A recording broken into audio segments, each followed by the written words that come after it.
இரண்டாவது பாருங்க. கிறிஸ்து இயேசுவினாலே ஜீவனுடைய ஆவியின் பிரமாணம் என்னை பாவம் மரணம் என்பவைகளின் பிரமாணத்தினின்று விடுதலையாக்கிற்று. எதிலிருந்து விடுதலை ஆக்கிங்க? பாவம் மரணம். இன்னைக்கு உலகத்துல இருந்தா செத்துருப்போம் அப்படிங்கிற கர்த்தர். ரட்சிப்பு மட்டும் நீங்க உங்களுக்கு வராம இருந்தனா ஒண்ணு கொரோனாவிலே காலியா இருப்போம், இல்லாட்டி சுனாமியில காலியா இருப்போம். அல்லேலூயா. எவ்வளவு பிரச்சனை வந்துச்சு, அத்தனை பிரச்சனையும் காலியா இருக்கும். ஆமே. இன்னைக்கு கேரளாவில் நடந்து தமிழ்நாட்டில் நடந்திருக்கும். அல்லேலூயா. எங்க வேணா எப்படி வேணுமா இயற்கை ஆமே சூழ்நிலைகள் மாறும். ஆமே. அங்க மட்டும் தான் மழை பெய்யுமா? தமிழ்நாட்டில் மழையே பெய்யாதா? ஆந்திராவில் மட்டும் தான் மழை பெய்யுமா? தமிழ்நாட்டில் ஏன்னா உன்னை பாதுகாக்கிறதுக்காக ஆண்டவர் அந்த மழையெல்லாம் நிறுத்தி வச்சிருக்கு, இயற்கையை கட்டுப்படுத்தி வச்சிருக்கு. அல்லேலூயா. ஆமே. அப்ப அத சொல்றாரு. ஆமே. என்னை பாவம் மரணம் என்பவையின் பிரமாணத்திலிருந்து விடுதலையாக்கிற்று. பாவம் மரணம். அல்லேலூயா. அப்ப பாவத்துக்குள்ள போனோம்னா மாம்சத்தின்படி நடந்தா, மாம்சத்தின்படி நம்ம பார்த்தா, ஆமே மாம்சத்தின்படி நம்ம ஆமே மனச பேசுறதை கேட்டா, ஆமே சொல்ற பாருங்க, என்னை பாவம் மரணம் என்பவைகளின் பிரமாணத்தினின்று விடுதலையாக்கிற்று. அல்லேலூயா. அப்ப இந்த ரெண்டு காரியத்திலிருந்து கர்த்தர் உங்களை விடுதலையாக்கி இருக்கிறார். அல்லேலூயா. பாவம் மரணம். ஆமே. அல்லேலூயா. அப்ப இனிமே ஆவியானவர் உங்களுக்குள்ள வைத்திருக்கும் போது இந்த பாவம் உங்களை ஆள முடியாது, தொட முடியாது. ஆவியானவர் எங்கேயோ அங்கே விடுதலை உண்டு அப்படின்ட்டு. ஆமே. ஆவியானவர் ஏசப்பா. ஆமே. ஏசப்பானா ஆமே இந்த வார்த்தை பைபிள் உள்ள வசனம், வார்த்தை வார்த்தை ஜீவனாகவும் ஆவியாக இருக்குது. இது பாவத்தையும் ஆமே மரணத்தையும் ஜெயித்திருக்கிறது. அல்லேலூயா. அந்த ஜெயித்த ஆவியானவர் தான் இப்பொழுது உங்களுக்குள்ள இருந்து பேசிக் கொண்டிருக்கிறார். அல்லேலூயா. ஆமே. எவைகளின் பிரமாணத்திலிருந்து விடுதலையாக்கிட்டு, அல்லேலூயா, உங்களை என்ன செஞ்சாரு? ஆமே அதிலிருந்து ரிலீஸ் பண்ணிட்டாராம். அல்லேலூயா. அதிலிருந்து டெலிவரன்ஸ் ஆகிட்டார், அதிலிருந்து வெளியில கொண்டுட்டு வந்துட்டார். ஆமே. அல்லேலூயா. அப்ப இனிமே பாவம் உங்களை தொட முடியுமா அப்படின்னு கேட்டா, ஆமே நிச்சயமா அவனால தொட முடியும். எப்ப தொட முடியலாம்? ஆவியானவர் உங்களுக்குள் இருக்கிற வரைக்கும் தொட முடியாது. அந்த புல்லட் ப்ரூஃப் உங்களுக்குள்ள இருக்கிற வரைக்கும் அந்த குண்டு உங்க சரீரத்தை தொலைக்க முடியாது. அல்லேலூயா. அந்த கேடகம், வசனம் என்ற கேடகம் உங்க கையில இருக்கிற வரைக்கும் பிசாசு உங்களை தொட முடியாது, டச் பண்ண முடியாது. ஆமே. ஏன்னா ஆண்டவர் சொல்றார், ஆமே அதை நான் காப்பாற்றி அடிக்கடி தண்ணீர் பாய்ச்சுகிறேன் அப்படிங்கிறார். அல்லேலூயா. ஆமே. சொல்லுவாங்களே மரத்தை வச்சவன் தண்ணி ஊத்துவான்ட்டு. ஆமே.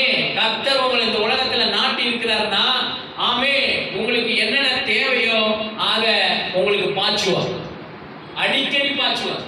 ஆமே. அத கவனிச்சு பார்த்துக்கிட்டே இருப்பார். அந்த மரம் வளருதா இல்ல தண்ணி இல்லாம பட்டு போய் கிடக்குதா, அதுதான் வார்த்தை. அந்த தண்ணி உள்ள வார்த்தை என்கிற அந்த சபையில கர்த்தர் உங்களை என்னை வைத்திருக்கிறார். ஆவியானவர் அசைவாடி கொண்டிருக்கிற சபையில, அவருடைய பிரசன்னம் இருக்கிற சபையில உங்களை கொண்டுட்டு வந்திருக்கிறார். அல்லேலூயா. ஆமே. அடிக்கடி கட்டடிச்சிடாதீங்க ஞாயிற்றுக்கிழமை எல்லாம். அல்லேலூயா. ஆமே. அதனாலதான் நீங்க நான் வராதாரெல்லாம் பத்தி கண்டுக்கிறதே இல்லை. ஏன் கண்டுக்கிறது இல்லைன்னா, ஆமே ஆவியானவர் இருந்தா வந்துருவாங்க. மாம்சத்தின்படி இருக்கு ஆளை கண்டுபிடிச்சிடலாம். இதுக்கெல்லாம் வெளிப்பாடு தீர்க்கதரிசனம் தேவையே இல்லை. ஆமே. மாசத்துக்கு ஒரு ஆள் ஒரு டைம் வர்றாங்க பாத்தீங்களா ஆலயத்துக்கு, அந்த ஆள்லாம் ரிஜெக்ட் லிஸ்ட்ல தான் இருக்கும். எந்த பிரச்சனையும் அவங்களால சக்சஸ் பண்ணவே முடியாது, அவங்களால ஜெயிக்கவே முடியாது. அவன் ஜெயிக்கிறானா இல்லையான்ட்டு இதுலயே கண்டுபிடிச்சிக்கலாம். போக்கு வருத்தமா இருப்பாங்க ஆலயத்துக்கு. அல்லேலூயா. ஆமே. ஏனோ இதெல்லாம் வந்து எப்படி அப்படின்னா, மூணாவது மனுஷன் வெளியில இருக்கலாம் வந்து அந்த மாம்சத்தின்படி நடக்கிறாங்க. ஆமே. இவனுடைய ஆவிக்குரிய வாழ்க்கையை பிடிக்கிறதுக்கு அந்த மாம்சத்துக்குரிய போய் சேர்ந்து அவன் கூட பாவிகளுடைய வழியில இல்லாத அப்படிங்கிற அவன் தான் எனக்கு வேணுங்கிறது, அவன் கூட தான் நான் உட்காருவேங்க, அவங்க தான் நான் நடப்பேங்கிறது. அல்லேலூயா. ஆமே. இதெல்லாம் ரிஜெக்ட் லிஸ்ட். இதெல்லாம் ஒண்ணுமே பண்ண முடியாது. ஆண்டவர் சொல்லிட்டாரு, ஞாயிற்றுக்கிழமை ஆலயத்துக்கு வரல, பிடிக்கல, எவனையும் கேட்காது அப்படின்னு, நான் பாத்துக்கிறேன் அப்படின்னு. ஆமே. உலகத்துல உபத்திரம் உண்டு தானே? அல்லேலூயா. உண்டு தானே? பாத்துக்கிறேன் அப்படின்ட்டு. அல்லேலூயா. அல்லேலூயா. நான் எதுவுமே கேட்கவே மாட்டேன். நீ வந்த என்ன வராட்டி எனக்கு என்ன, என் வேலையை நான் செய்யறேன். ஆமே. என் நாடுகள் என் சத்தத்தை, இப்ப வந்திருக்கிற ஜனங்கள் என் சத்தத்தை கேட்கணும். வந்தவர்கள் பாக்கியம், காதுள்ளவன் கேட்க கிடையாது. ஆமே. நீ ஃபங்க்ஷனுக்கு போறதா போய்க்க, ஊருக்கு போறதா போய்க்க. அல்லேலூயா. அங்க போனா வந்து உன்னை பரலோகத்துல கொண்டாந்து விடுவான்னு பார்க்கலாம் அப்படிங்கிறார் கர்த்தர். அல்லேலூயா. ஆமே. என்னுடைய வசனம் ஆவியாய் ஜீவனாய் உன்னை பாவத்திலிருந்து மரணத்திலிருந்து தூக்கி இருக்கிறேன். அப்ப அந்த ஆவியானவரை விட்டுட்டு நீ வெளியில ஓடிக்கிட்டு இருக்கும்போது நீ எதை நோக்கி போய்கிட்டு இருக்க பார்த்துக்க அப்படிங்கிறார் கர்த்தர். பாவத்தை நோக்கி, ஆமே, மரணத்தை நோக்கி அவன் டிராவல் பண்ண வைக்கிறான் பிசாசு. கர்த்தரை விட்டு கொஞ்சம் கேப் கிடைச்சாலும் அவன் உன்னை வெட்டி கெடா வெட்டின மாதிரி வெட்டி விட்டுருவான். அல்லேலூயா. ஆமே. அதுதான் சொல்றது பாருங்க. அன்றைய மாம்சத்தில் நடக்கிறவர்கள் மாம்சத்துக்குள்ளேயே சிந்திக்கிறார்களா? என்னத்த சிந்திக்கிறாங்க? உலகத்துக்குள்ள போனீங்கன்னா உலக சிந்தை தான். கடன் வாங்கலாமா? இவங்கிட்ட வட்டி வாங்கலாமா? ஆமே. இந்த வேலையை பார்க்கலாமா? இந்த வேலையில சம்பளம் கம்மியா இருக்கு, இதுல போய் சேர்ந்தா சம்பளம் அதிகமா இருக்குமா? ஆமே. இது மாம்ச சிந்தை. அல்லேலூயா. கர்த்தர் ஒரு வேலையில வச்சிருக்கிறார், அதே வேலையில இருக்கு.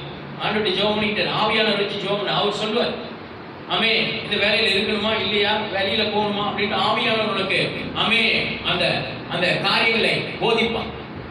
அல்லேலூயா. வசனத்தின் மூலமா வெளிப்படுத்துவார். ஆமே. சொல்றார் பாருங்க. சிந்திக்கிறார்கள், ஆவியின்படி நடக்கிறவர்கள் ஆவிக்குரியே சிந்திக்கிறார்கள். ஆவியின்படி நடக்கிறவர்கள் ஆவிக்குரியே சிந்திக்கிறார்கள். பெரிய திட்டம் ஆவியானவர் உனக்கு கொடுக்கிறது எல்லாம் பெரிய திட்டமா இருக்கும். அவர் பேசுறது எல்லாம் ஆமே உன் வாழ்க்கையை தலையில மாற்றதா இருக்கும். ஆமே. மாம்சத்தின்படி ஆமே மனுஷன் பேசுறான், அவன் பேசுறான், இவன் பேசுறான்னு கேட்டுக்கிட்டு இருந்தீங்கன்னா ஒளிச்சு விட்டு போயிடுவான் நம்மள. அல்லேலூயா.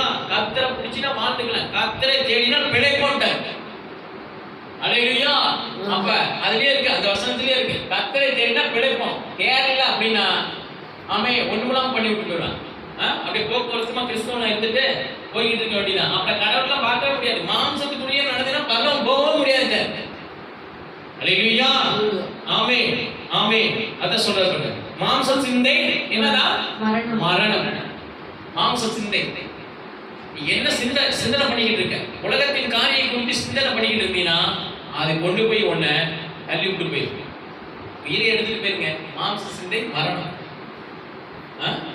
மாம்ச சிந்தை மரணம் அப்படிங்கிறதுக்கு ஒரு எக்ஸாம்பிள் சொல்றேன் பாருங்க. ஒரு பையன் வந்து அவங்க அம்மாட்ட வந்து என்ன செஞ்சானா, எனக்கு வந்து 1.5 லட்சம் ரூபாய் பைக் கண்டிப்பா எடுத்து தரணும் அப்படின்னா, அவங்க அம்மா என்ன செஞ்சா புள்ள மேல உள்ள பாசத்துல வீட்டில் உள்ள ஜாமா ஜட்டி எல்லாம் ஒட்டச்சு ஒதுக்குறான். இருக்கவே கூடிச்சான். ஏன்டா இப்படி பண்ற, இது பண்ற, நீ சம்பாதிச்சு எடுத்துக்க வேண்டியதானே? இல்ல என்ன மாதிரி வயசு பசங்கலாம் இன்னைக்கு வண்டியில அப்படியே பயங்கரமா போறானுங்க வரானுங்க, பயங்கர கெத்து, பயங்கர சீன் போடுறானுங்க. நான் இந்த வயசு பையன் சின்ன இந்த எக்ஸல்ல போகணுமா, சின்ன ஸ்கூட்டியில போகணுமா, இதெல்லாம் எனக்கு வேணாம், எனக்கு அதுதான் வேணும் அப்படின்னு சொல்லிட்டு வீட்டுல ஒரே சண்டை. அம்மாவை பிடிச்சி அடிச்சு, அப்பாவை பிடிச்சி அடிச்சு, சோறு சாப்பிடாம கையெல்லாம் கிழிச்சுக்கிட்டு இப்படி எல்லாம் நிறைய காரியங்கள் செஞ்சு என்ன செஞ்சானா, எப்படியோ ஒரு பைக்கை வாங்கிட்டான். பைக்கை வாங்கிட்டு என்ன செஞ்சிருக்கான், நம்ம முதலப்பட்டி பைபாஸ், சேலத்தோட பைபாஸ், அதில் போயிருக்கான். அதில் போயிருக்கும் போது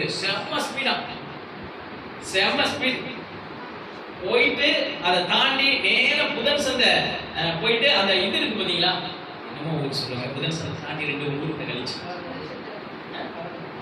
புதுச்சத்திரம், அந்த பாலை ஏறி இறங்குறான் பார்த்தீங்களா, புதுச்சத்திரம் பாலை ஏறி போயிட்டு போன வேகத்தில் சதுரில் இறங்கியிருக்கான். அங்கிருந்து ஒரு கண்டெய்னர் லாரி அப்படியே சோப்பு டப்பா மாதிரி ஆகிடுச்சு. வண்டியும் சேர்த்து இவனையும் சேர்த்து அவ்வளோதான் நசி. பார்த்தீங்களா, இதே ஆவிக்குரியவனா இருந்தா கரெக்டா ஒழுக்கமா ஆலயத்துக்கு வந்து தேவனுடைய வேலை செஞ்சு உலகத்துக்கு பயப்படும், பாவத்துக்கு பயப்படுறவனா அந்த இன்னைக்கு அந்த உயிர் போயிடுச்சா இல்லையா, பெருமை. அல்லேலூயா. ஆவியானவர் இருந்தாதான் அந்த பெருமை எல்லாம் கடிச்சு கட்டிட்டு உடங்கி நடக்க முடியும். அல்லேலூயா. உங்க பிள்ளைகளை நல்ல வழியில கொண்டு போனா ஆமே ஆலயத்துக்கு கொண்டு வந்தாதான் முடியும். ஆமே. அந்த ஆவியானவர்களை ஜெபம் பண்ணுங்க, அவர் கொண்டுட்டு வந்துருவாரு. உங்க பிள்ளைங்களை கண்டிப்பா கொண்டுட்டு வந்துருவாருங்க. ஆண்டவர் இந்த உலகத்தை என்ன செஞ்சாரு, உலகத்தையே படைச்சுதான் அதுக்கப்புறம் தான் என்னென்ன தேவையான மனுஷனுக்கு படைச்சேன். அப்போ உன் வயிற்றுல இருக்கிற குழந்தை, உன் வயிற்றுல ஒரு குழந்தைய கொடுத்து இந்த பூமிக்கு கொண்டுட்டு வர்றாருன்னா அவர் முன்னமே படைச்ச எல்லாம் ஆயத்தம் பண்ணி தான் கொண்டு வந்தார். அதே மாதிரி உன்னுடைய பிள்ளையையும் ஆண்டவர் என்ன செய்யார், ஒரு நாள் ரட்சிப்புள்ள நடத்துவார். ரட்சிப்புள்ள நடத்துனா ஆவியானவருக்குள்ள நீ ஜெபம் பண்ணிக்கிட்டே இருக்கணும். அப்படி அந்நிய பாஷை உன் பிள்ளையை குறித்து எதிர்காலத்தை குறித்து அவன் எதிர்காலம் எப்படி இருப்பான், அவன் ஆவிக்குரிய வாழ்க்கை எப்படி இருப்பான். இன்னைக்கு உலகத்துக்குள்ள இருக்கலாம், ஆமே, இன்னைக்கு உலகத்துக்குள்ள. ஆனா நீ ஆவியில ஜெபம் பண்ணணும். அந்த நேரத்தில் ஆவியில பார்க்கணும், உன் பிள்ளைய ஆவியில கேட்கணும் ஆண்டவர்கிட்ட, என் பிள்ளை எப்படி இருப்பான் ஆண்டவரே, ஆமே. ஏன்னா ஆவியில கேட்கும்போது ஆவியானவர் கொண்டு வந்துருவார். மறித்ததே உங்களுக்கு எழுப்பி நடக்க வச்சிருந்தாருங்க. உன் பிள்ளைய வந்து இப்போ ஆலயத்தை கொண்டு வருவாரா, ரட்சிப்புல கொண்டு வர மாட்டாரா? உன் வாழ்க்கையை ஆண்டவர் ஆமே செழிப்பான பாதைகளை கொண்டு வர மாட்டாரா? ஆமே, ஆவியானவர் செய்யறதெல்லாம் எவனும் கண்டே பிடிக்க முடியாது. அல்லேலூயா. அதான் சொல்றாரு, ஆவியின் சிந்தையோ ஜீவனும் சமாதானம். ஆமே, அங்க சாபம் மரணம், மாம்சத்தின் மடங்க. ஆனா இங்க ஆவியின் சிந்தை என்ன? ஜீவனும் சமாதானம். இதுதான் ஒரு கிறிஸ்தவன் கொடுத்த பெரிய கிஃப்ட். அல்லேலூயா. ஒரு பெரிய புதைபொருள், ஒரு பெரிய ஆமே வைரம். அல்லேலூயா. ஆமே, உனக்கு கொடுக்கிற ஒரு பெரிய பரிசு என்னதான்? ஆவியும் ஜீவனும் சமாதானமும். அல்லேலூயா.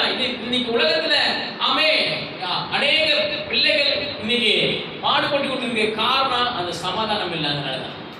ஆனா கர்த்தர் என்ன சொல்ற? என்னுடைய சமாதானத்தை உன் மேல வச்சுட்டேன் அப்படிங்கிறார், உன் குடும்பத்தின் மேல வச்சுட்டேன், உன் பிள்ளைகள் மேல வச்சுட்டேன் அப்படிங்கிறார். ஆமே, அல்லேலூயா. அப்ப உலகத்தின் போக்கஸ்ல நம்ம பார்த்தோம்னா, உலக மாம்சத்தின்படி இந்த உலகத்தை பார்த்தோம்னா இந்த சமாதானத்தை எடுப்பான். அல்லேலூயா. அதனாலதான் கர்த்தருக்குள்ள வந்து ஊழியம் செய்ய, ஜெபம் பண்ண, டைம் கிடைக்கும் போதுதான் வேதத்தை எடுத்து இரவு பகலும் தியானிக்க ஆரம்பி, அதை பேச அப்படிங்கிறது. அல்லேலூயா. ஆமே, அதான் சொல்றாரு பாருங்க. ஆமே, எப்படி மாம்சத்தின் மரணம், ஆவியின் சிந்தை ஜீவன் சமாதானம். எப்படி என்றால் மாம்சத்தின் தேவனுக்கு விரோதமான பகை அப்படின்றார். அவ்வளவுதான். பிசாசு இங்கதான் கொண்டு வந்து வைப்பான். ஒரு கிறிஸ்தவனை கொண்டு போய் நரகத்துக்குள்ள பண்ண தள்ளுறதுக்கு பிசாசு வைக்கிற செக் என்ன அப்படின்னா, தேவனுக்கு விரோதமான பகை மாம்சத்தில் நடந்துனா அதுதான் தேவனுக்கு உனக்கு விரோதமான பகை. அதனால ஜெபிக்க மாட்டான், அதனால ஆலயத்துக்கு வர மாட்டான். நோம்பிக்கு நொடிக்கு வீட்டுக்கு விசேஷத்துக்கு போற மாதிரி ஆலயத்துக்கு வருவான். இந்த ஆள்லாம் ரிஜெக்ட் லிஸ்ட்ல தான் இருக்குது, அவன்லாம் தேவனுக்கு விரோதமான பகையாளி அப்படின்ட்டு. அல்லேலூயா. ஆமே. யாரு பகையாளி? மாம்சத்தில் நடக்கிறவன். எத்தனை நாள் உனக்கு வேற சோறு போட்டுரும்? உடம்புல ஒரு நரம்பு கட் ஆயிடுச்சுன்னா படுத்த படுக்கையே கிடக்கும். அல்லேலூயா. ஞாயிற்றுக்கிழமை ஆலயத்துக்கு வந்து உயிரை கொடுத்தவருக்கு மாம்சத்தின்படி பார்த்துக்கிட்டு இருக்க ஞாயிற்றுக்கிழமை ஆராதனை, அது தேவனுக்கு விரோதமான பகைன்ட்ட. அல்லேலூயா. அந்த நாள்ல உன் ஆடு மாடு, ஆமே, உன் வீட்டுல உள்ள வேலைக்காரன், ஆமே, மனுஷன், ஆமே, மனுஷனா இருந்தாலும் சரி, ஆமே, வாயில்லா பிராமணியா இருந்தாலும் சரி, அன்னைக்கு வேலையை செய்யக்கூடாதுன்னு இருக்க. அப்ப நீ எவ்வளவு பெரிய பகையை செஞ்சுக்கிட்டு இருக்க தேவனுக்கு விரோதமா? அப்ப நீ எந்த அளவுக்கு மாம்சத்தில் நடக்கிறன்னு பாத்துக்க. அதனாலதான் பெரிய பெரிய ஊழியக்காரலாம் ஒருத்தனை பார்த்தோன்னே கரெக்டா அடிப்பாங்க தீர்க்க தரிசனம், வெளிப்பாடு. அல்லேலூயா. ஆமே. ஒரு ஆளு எந்த நிலைமையில இருக்கிறான்னு சொல்லிட்டு, அதான் நல்ல ஆவியில இருக்கிறவன் ஜெபிக்கிறவன் அழகா உன்னுடைய A to Z அப்படியே A to Z சொல்லிடுவான். இன்னைக்கு கூட நீங்க உட்காந்துருக்கீங்கல்ல, உங்க எல்லா ஹிஸ்டரி என் கையில இருக்கு. ஒவ்வொருத்தரும் இந்த குழந்தை என்ன பண்ணுதுன்னு கூட நான் சொல்லிடுவேன். அல்லேலூயா. இந்த குழந்தை இன்னைக்கு காலையில என்ன பண்ணிட்டு வந்து உட்காந்துருக்குன்னு கூட நான் சொல்லிடுவேன். ஆமே. நேற்று உங்க அப்பா அம்மா என்ன பண்ணுதுன்னு கூட சொல்லிடுவேன். அல்லேலூயா. அதான் ஆவியானவர் தானே இதெல்லாம் சொல்றேன். அதான் சொல்லல, செவருக்கு அந்த பக்கம் என்ன இருக்குதோ அதை ஆவியானவர் வெளிப்படுத்திடுவார். நாமக்கல் மலைக்கு அந்த பக்கம் என்ன இருக்குன்னு இந்த மலைக்கு இந்த பக்கம் நின்று பேசினாலும் அந்த பக்கம் அவன் போறான், அவன் வர்றான், ஆமே, இத்தனை வாகனம் போகுது அப்படின்றார். இதான் ஆவியானவர். அல்லேலூயா. அதான் சொல்றாரு. ஆமே. சொல்ற பாருங்க, எப்படி மாம்சத்தின் தேவனுக்கு விரோதமான பகை, அது தேவனுடைய நியாயப்பிரமாணத்துக்கு கீழ்ப்படியாமல், ஆமே, கீழ்ப்படிய கூடாமலே இருக்கிறது. அல்லேலூயா. கீழ்ப்படியாமல், ஆமே, கீழ்ப்படியாமல்னா அது ஒத்தே போவாது, ஆண்டவரோட மின்களே ஆவாது. தேவனுடைய வார்த்தைக்கு எப்ப பார்த்தாலும், ஆமே, தேவனுக்கு விரோதமா ஏதாவது பேசிக்கிட்டே இருக்கணும். அல்லேலூயா. அது கலகம் பண்ணிக்கிட்டே இருக்கிற ஆவி, அது பிரிவினையை பண்ணிக்கிட்டே இருக்கிற ஆவி. கீழ்ப்படியாமலும் கீழ்ப்படி கூடாமல் இருக்கான். முடியவே முடியாது. ஏன்னா அவன் மாம்சத்தில் நடக்கிறதுனால ஆண்டவரை தேடவே முடியாது. அவன் கிறிஸ்தவனா தான் இருப்பான், கையில பைபிள் வாசி எடுத்துட்டு வருவான், ஆலயத்துக்கு மாசத்துக்கு ஒரு டைம் வருவான். ஆனா அவனால வாழ்க்கையை ஜெயிக்கவே முடியாதுங்கிற கர்த்தர். ஆவியான உள்ள ஒண்ணுமே பண்ண முடியாது. ஆமே. அது தேவனுக்கு விரோதமான பகைன்றார். உலக தேவனுக்கு விரோதமான பகை. அல்லேலூயா. அப்படின்னா உலகத்துல போனா பாவம் ஒண்ணு அப்படியே கேட்ச் பண்ணி கொண்டு போயிருக்கு. தேவ சிந்தை நாட்கள்ல வாழ்ந்துகிட்டு இருக்கோம். கடைசி நாட்களில் அநேக உபத்திரவங்கள், பஞ்சங்கள், உயிர் சேதங்கள் ஏற்படுனால அதே தான் ஏற்பட்டுக்கிட்டு இருக்கு. கடைசி நாட்கள்ல இருக்கோம், தப்பிச்சுக்கிங்க. அதான் சொல்றேன். அல்லேலூயா. நீங்க பாக்குற உலகம் எல்லாம் உங்களை கூட்டிட்டு போய் பரலோகம் விடாது. உங்ககிட்ட அன்பா பேசுற மனுஷன் கூட்டிட்டு போய் பரலோகம் விட மாட்டான். கடவுளை பிடிச்சா பரலோகம் போலாம், ஆவியானவர்களை கூட வச்சா பரலோகம் போலாம், மாம்சத்தின் படி நடந்தா நரகத்துக்கு தான் போகும். பார்த்துக்குது. அல்லேலூயா. இப்ப ஆண்டவர் நல்ல சாப்பாடு கொடுக்குறாரு, நல்லா இது பண்ணி கொடுக்குறாரு, அதை பண்ணி கொடுக்குறாரு, எல்லாமே செஞ்சுக்கிட்டு இருக்காரு. ஏன்னா அவர் மரத்தை வச்சா தண்ணி ஊத்தி தான் ஆகணும். அல்லேலூயா. அவர் உங்களை இந்த உலகத்துல படைச்சதுக்காக அவர் செய்யறதெல்லாம் செய்வாரு. ஆனா பரலோகம் போறதுக்கு நீ செய்ய வேண்டிய காரியம் ஆவியானவர் உனக்குள்ள இருந்தாதான் பரலோகம் போக முடியும். மாம்சத்தின் படி தான் கண்டிப்பா சான்ஸே கிடையாது. அது தேவனுக்கு விரோதமான பகையிட்ட, கடவுளுக்கு உனக்கு டச்சே இல்லை அப்படின்ட்டு. அல்லேலூயா. அதனாலதான் என் நாமத்தினால் அதிசயம் செஞ்சீங்க, அற்புதம் செஞ்சீங்க, பிசாசை துரத்துனீங்க, எல்லாமே செய்யலாம். அல்லேலூயா. நீ மாம்சத்தில் நடந்திய யாரும் தெரியாது. எந்தெந்த காரியங்கள்லாம் இன்னைக்கு தேவனுக்கு விரோதமா இருக்கோ அதெல்லாம் இன்னையோட தலைமொழிகிறது. இல்ல என்னால முழுக்க முடியல, என்னால எந்திரிக்க முடியல அப்படின்னா ஆவியானவர் கூட வச்சுங்க, அவர் எழுப்பி விடுவார். வாரம் ஞாயிற்றுக்கிழமை ஆலயத்துக்கு வந்துட்டீங்கன்னா தப்பிச்சுக்கலாம். இல்லை அப்படின்னா அப்புறம் இதுதான் சமாதானத்தை எடுப்போம். முதல்ல சமாதானத்தை எடுத்தோடனே இயேசுவை யாருன்னு கேட்போம். எனக்கு ஏன் ஆண்டவர் இந்த பிரச்சனை அப்படின்னு முதல்ல தேவனுக்கு உனக்கு பகையை உண்டு பண்ணுவோம் பிசாசு. அல்லேலூயா.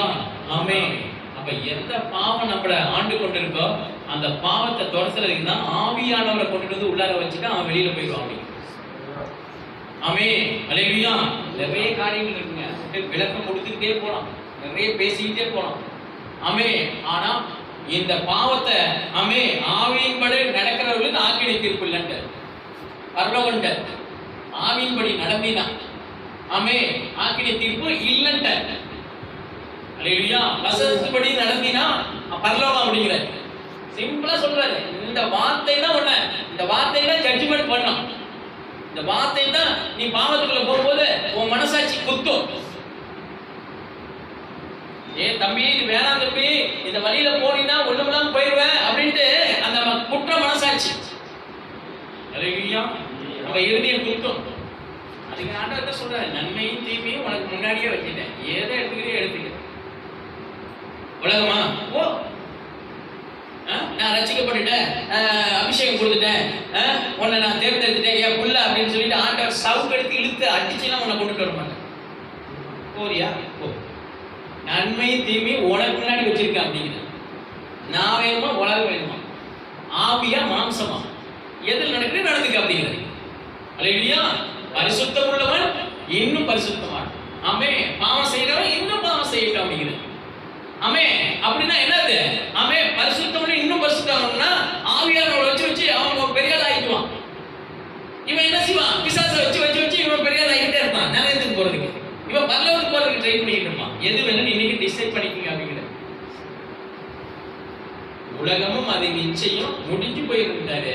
அல்லேலூயா. முடிகிறத பார்த்து ஓடிக்கிட்டு இருந்தீங்கன்னா எண்டுல போயிட்டு பாதாளத்துக்குள்ள தான் இறங்கும்.